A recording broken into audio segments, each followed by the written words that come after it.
cái gì cái yên rồi cái gì qua muốn đây rồi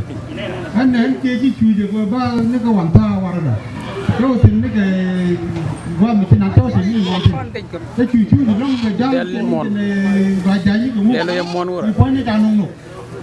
cái gì mà là cái quan gì nông nó cái đồ là chui nhiều đấy cái mặt thì còn nhiều rồi chứ mà nó thuốc đúng kiểu được qua rồi thì đấy rồi cái nó vừa đấy kia này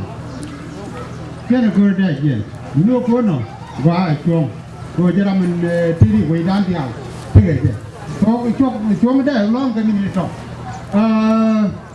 anh mình chỉ nói thế long la ra cái ta rồi trên vạch đảo long cái thứ gì bên mà gor cũng chỉ cái chừng mà gor cũng chỉ bán cũng chỉ cái chừng mà chỉ là qua cô cần biết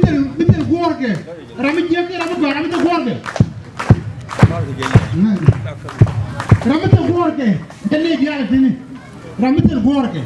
chỉ lo đicore chỉ lo đi lo rami gor mà rami dia ram lo ule ko gor cái kan dia là gì kan kon dia là gì ko kon gor cái